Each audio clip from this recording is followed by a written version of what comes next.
इसी नाखुशी के ऊपर है। They are upset with their government. और अपसेट होने का जो मूल कारण है दोस्तों वो ये है कि चाइना पाकिस्तान को करीब 30 J-35 फाइटर्स दे रहा है। ये जो J-35 फाइटर्स हैं, ये फाइटर्स दोस्तों चाइना का कहना है कि 5th जनरेशन है।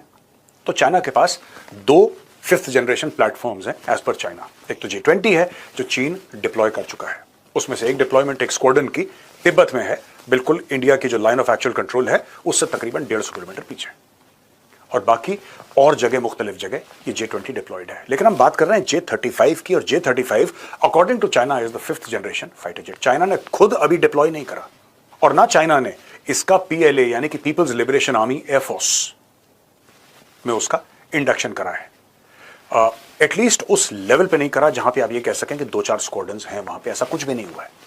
लेकिन ये ऐलान कर दिया गया है कि पाकिस्तान को 30 हम ये 5th जनरेशन फाइटर जेट देंगे। अब अगर दुनिया में किन्हीं दो देशों की दोस्ती देखनी है तो वो देखिए चीन और पाकिस्तान की। चाहे दोस्ती मजबूरी वश हो, चाहे एक दूसरे की जरूरत हो। ऑपरेशन सिंदूर के बाद ये पूरी दुनिया को समझ में आ गया है कि दोनों देश एक दूसरे के साथ मजबूती के साथ खड़े हैं।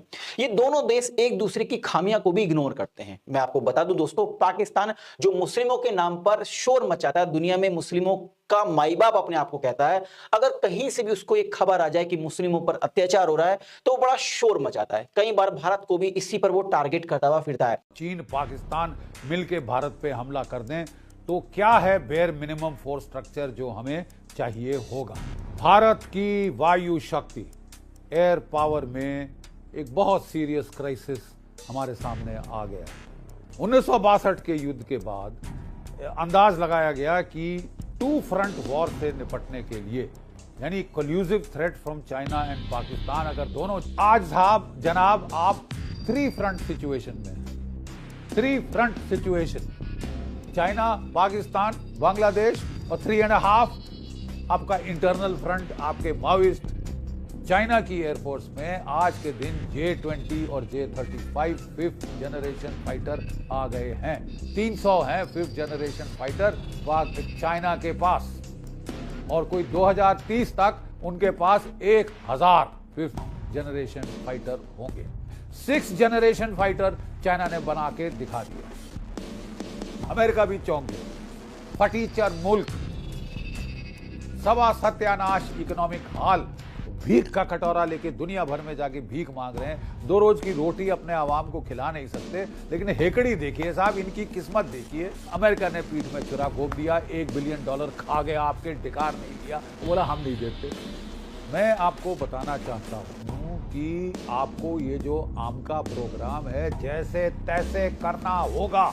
आप किक मारिए, लात लगाइए, कुछ भी करिए, यू हैव टू गेट आम का गोइंग। अगले साल पाकिस्तान भी 5th जनरेशन फाइटर लेके हमको सिखा रहा होगा कि कैसे प्लानिंग होती है एयरफोर्स की। हद हो गई है साहब।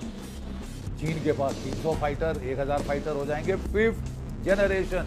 हथियार ना दो और बोलो चीन से लड़ो, किससे? अपने सर से।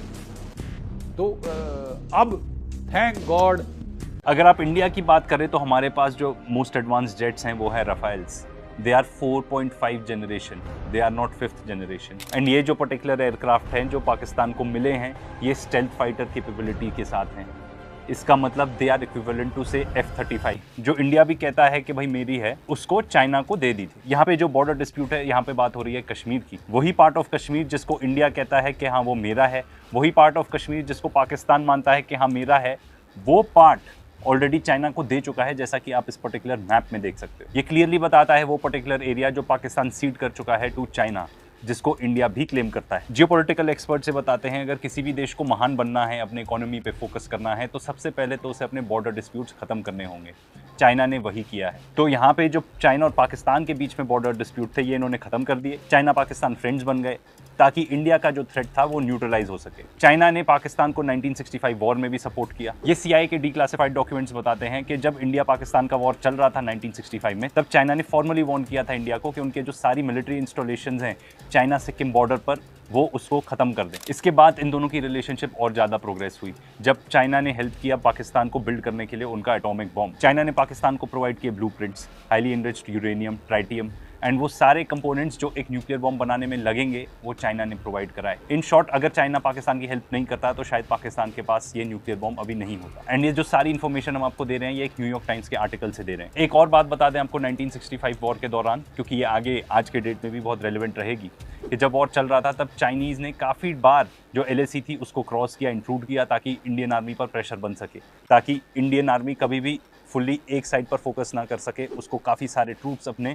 अलोंग द चाइनीज़ बॉर्डर भी डिप्लॉय करने पड़े। ये बात हमने पहले भी एक पर्टिकुलर वीडियो में डिस्कस की है, पर एक क्विक रिकैप आपको यहाँ पर भी दे देते हैं कि 2009 से 2013 में जो पाकिस्तान के जितने भी मिलिट्री इंपोर्ट्स थे वो थे 51%, और आज के डेट में मतलब 2019 से 2023 तक वो है 82%। ये तो हमने देख ही लिया था ऑपरेशन सिंदूर के दौरान के जो पाकिस्तान ने फाइटर जेट्स यूज़ किए, जैसे कि JF-17, वो सारे चाइनीज़ मेड ही हैं। अभी तक हमने मेजरली जो बात की है अपने वीडियोज़ में वो ये की है कि चाइना कैसे आर्म सप्लाई करता है पाकिस्तान को। और क्या आपको पता है कि चाइना ने more than $60 billion worth of investment किया हुआ है इनटू पाकिस्तान, ये पिछले 20 साल में किया है, एंड ये किया है CPEC के थ्रू, जिसमें उन्होंने एनर्जी इंफ्रास्ट्रक्चर प्रोजेक्ट्स बनाए हैं। This is a part of China's belt and road initiative. 60 billion क्या है? इंडिया का जो डिफेंस बजट होता है एक साल का वो है 77 बिलियन। तो आप इमेजिन कर सकते हो कितना ज्यादा पैसा ऑलरेडी चाइना पाकिस्तान के अंदर डाल चुका है। अब ये CPEC पे वापस आते हैं। What is it? ये है चाइना पाकिस्तान इकोनॉमिक कॉरिडोर। ये चाइना बिल्ड कर रहा है as a trade route between China and all the way through to Europe. देखिए, चाइना ऑलरेडी दुनिया की फैक्ट्री तो बनी चुका है, तो उसको ये अपने ट्रेड राउट्स और connectivity all over the world चाहिए, and Pakistan is an important part of that. तो जो चाइना ने पाकिस्तान में प्रोजेक्ट्स करे हैं, these are related to airports, ports, power plants, bridges, railways, roads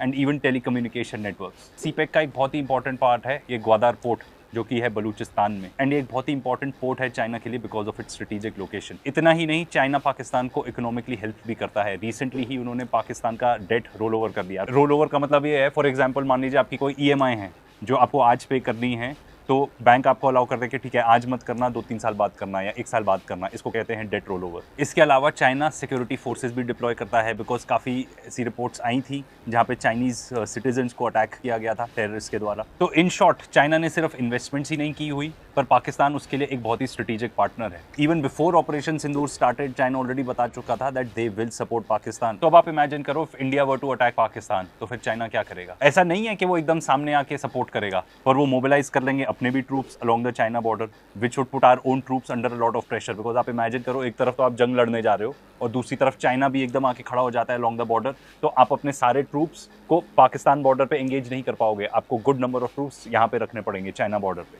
ताकि आप वहाँ पे ना एक्सपोज हो जाओ। According to this article, China काफ़ी हेल्प कर रहा है पाकिस्तान की अपनी डिफेंसिव कैपेबिलिटीज़ भी बढ़ाने के लिए। वो कर रहा है by the way of construction of bunkers, and काफ़ी प्रोविजनिंग की हुई है उन्होंने ड्रोन्स की, जो सिक्योरिटी मेंटेन करने में हेल्प करती है। मोरओवर ऐसा भी बताया जा रहा है कि काफ़ी एडवांस रेडार सिस्टम है चाइनीज़ ओरिजिन के जो उन्होंने प्रोवाइड किए हैं टू पाकिस्तान, एंड डेफिनेटली ये ऑपरेशन सिंदूर के टाइम भी इनका इफेक्ट हमको देखने को मिला होगा। चाइना ने पाकिस्तान को प्रोवाइड की हुई है ये हाउवित्सर गन्स, ये बेसिकली हैं ऑटोमेटिक आर्टिलरी। इसके अलावा एक बहुत इंपॉर्टेंट चीज़ है जिसको काफ़ी लोग अंडर एस्टिमेट कर सकते हैं, वो है चाइना का स्पेस कैपेबिलिटीज़, बिकॉज उन्होंने इतनी सैटेलाइट्स लॉन्च कर दी हैं कि वो ऊपर से ही देख सकते हैं नीचे रियल टाइम में कि एग्जैक्ट कौन सी आर्टिलरी की पोजीशन कहाँ है। पूरा आप मान के चलो जो बैटल ग्राउंड है वो उनको एक पूरे मैप की तरह दिख जाएगा कि हाँ ये चीज़ यहाँ है, ये चीज़ यहाँ है, ये चीज़ यहाँ है।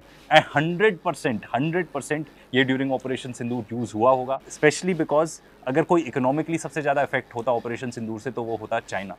एंड अब ऑफ कोर्स बहुत दुनिया में लोग बात भी करने लग गए हैं कि कितना सुपीरियर है चाइनीज़ टेक कंपेयर टू से western tech, and Chinese weapons compare to western weapons. तो ये उनके लिए बहुत ही फायदेमंद चीज़ रही। इसके अलावा जो ये आर्टिकल बता रहा है कि इनका टेक इतना ज़्यादा स्ट्रॉन्ग है इनकी सैटेलाइट्स के ये टारगेट कर सकते हैं crucial GPS satellites, communication release, and full, जैसे कि मैंने आपको बताया, फुल ऑन सर्वेलेंस आपको प्रोवाइड कर सकते हैं। एंड नॉट ओनली दिस, ये रेडियो फ्रीक्वेंसी से जैम भी कर सकते हैं। फॉर एग्जाम्पल ड्रोन्स हैं तो उसमें कोऑर्डिनेट फिक्स रहता है कि आपको यहाँ पे जाके अटैक करना है। अगर उसकी रेडियो फ्रीक्वेंसी ही जैम कर दे जहाँ से वो GPS सिग्नल ले रहा है, उसके इलेक्ट्रॉनिक्स ही जैम कर दें उस पर्टिकुलर मिसाइल के या ड्रोन के, then what would happen. And जो पाकिस्तान के आर्म्ड फोर्सेज ने जो प्रेस ब्रीफिंग्स भी की थी ड्यूरिंग ऑपरेशन सिंदूर, उससे ऐसा ही लग रहा था कि कुछ इस टाइप का टेक वो यूज़ कर रहे हैं। एग्जैक्टली क्या है हम एक्सपर्ट नहीं है, बट हम आपको ये ज़रूर बता सकते हैं कि क्या क्या चीज़ इन्वॉल्व हो सकती हैं। 200 की जो सर्वेलेंस है क्या वो हमारे पास है? The answer is no, because China is the leading player in this. उनके पास जो स्पेस टेक की कैपेबिलिटी है वो USA से भी ज़्यादा है। इसके अलावा कुछ ऐसी चीज़ें जैसे कि साइबर वॉरफेयर, ये हम पहले बात कर चुके हैं, इसलिए हम यहाँ पे नहीं रिपीट करेंगे, आप ये पर्टिकुलर वीडियो ज़रूर चेकआउट कर लेना। सबसे इंपॉर्टेंट बात इसमें यह है कि चाइना पाकिस्तान को हेल्प कर सकता है और हमें पता तक भी नहीं चलेगा। कैसे पता चलेगा हम कि उनको सर्वेलेंस मिल रही है? ऐसे कैसे पता चलेगा हमें कि अगर कोई साइबर अटैक हुआ है तो वो पाकिस्तान ने नहीं चाइना ने किया है और हम बन जाएंगे गिनी पिग? सिर्फ ऐसा नहीं है कि चाइना ने वेपन सप्लाई कर दी एंड दैट्स इट। जैसे कि हमने आपको बताया था स्ट्रेटेजिक पार्टनर्स हैं, तो चाइना और पाकिस्तान इकट्ठे मिलके जॉइंट नेवल एक्सरसाइजेस करते हैं। ये इकट्ठे मिलके जॉइंट वॉर एक्सरसाइजेस भी कर चुके हैं which have lasted for 3 weeks. एक और जो इंपॉर्टेंट बात है यहाँ पे करने की कि चाइना के पास ये जो PL-15 मिसाइल्स हैं, इनकी जो पर्टिकुलर रेंज है ये काफ़ी ज़्यादा है, ये अप टू 300 किलोमीटर्स तक टारगेट कर सकते हैं। वो भी उन्होंने पाकिस्तान को सप्लाई किया हुआ है। तो आप ये देखो कि लेवल ऑफ कमिटमेंट कितना है चाइना का। एंड ये तो एकदम लेटेस्ट न्यूज़ आई है कि ऑपरेशन सिंदूर के बाद चाइना ने अपने जो 5th जनरेशन एयरक्राफ्ट हैं वो पाकिस्तान को सप्लाई किए। एंड ये ऐसा माना जाता है कि चाइना ने खुद ये अपने यूज से पहले पाकिस्तान को दे दिए। व्हाट डज दिस मीन कि फुल ऑन एक्सपेरिमेंट भी चल रहा है भाई यहाँ। एंड जो पाकिस्तान एयरफोर्स के एयर कॉमोडोर है जिया उल हक, ये बताते हैं कि बिकॉज ये पाकिस्तान के फ्लीट में आ गए हैं, this will give them a 12 to 14 year advantage in stealth fighter capabilities. अगर आप इंडिया की बात करें तो हमारे पास जो मोस्ट एडवांस जेट्स हैं वो है Rafales. They are 4.5 generation, they are not 5th generation. And ये जो पर्टिकुलर एयरक्राफ्ट हैं जो पाकिस्तान को मिले हैं, ये स्टेल्थ फाइटर कैपेबिलिटी के साथ हैं।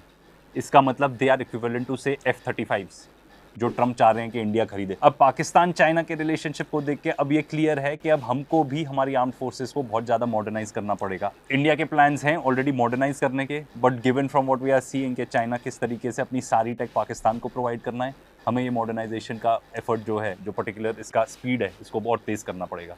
इसका मतलब ये होगा डिफेंस बजट बढ़ेगा और बाकी चीज़ों में स्पेंडिंग कम होगी। ठीक है, ये तो बात हो गई कि सामने वाले के पास मॉडर्न वेपन्स है, हम भी मॉडर्नाइज कर लें अपने वेपन्स। पर एक मैसेज है जो हम हर बार देते हैं, इस बार भी देना चाहते हैं कि भाई क्या हम वॉर करना चाहते हैं। सिंपल है कि भाई 2 टाइप के वॉर होते हैं, war of choice, war of necessity. अगर हम वॉर वेज करते हैं फॉर वॉट एवर रीज़न तो हमारे लिए तो वो होगा वॉर ऑफ चॉइस, पर पाकिस्तान के लिए वो बन जाएगा वॉर ऑफ नेसेसिटी। अब मेरा एक सवाल है बहुत सिंपल कि अगर इंडिया वेज करता है वॉर अगेंस्ट पाकिस्तान तो ये सिर्फ पाकिस्तान के अगेंस्ट वॉर होगा क्या? It will also involve China. And क्या हम ऐसा चाहते हैं कि हम चाइना को एक जंग में इन्वॉल्व करना चाहते हैं? And let me also add कि चाइना तो क्लियर कर ही चुका है that they don't want a war. And I believe that because China ने पिछले कुछ सालों में किस कंट्री के अगेंस्ट जाके वॉर चालू किया है, आप मुझे ये बताओ। देखिए, 2 लोग की लड़ाई में हमेशा तीसरा जीतता है। अगर मान लीजिए वॉर होता है तो सबसे ज़्यादा गेन करने को तो इसमें से चाइना के पास ही है, क्योंकि वो अपनी सारी टेक्नोलॉजी टेस्ट कर पाएगा, दुनिया को बता पाएगा कि भाई देखो मेरे वेपन्स, मेरी कैपेबिलिटी कितनी बेटर है वेस्टर्न वेपन्स के कंपैरेटिव। एंड उसको अपना जो साइबर वॉरफेयर की टेक्निक्स हैं वो भी टेस्ट करने को मिल जाएगी अगेंस्ट इंडिया। इसीलिए वॉर नहीं चाहिए हमें।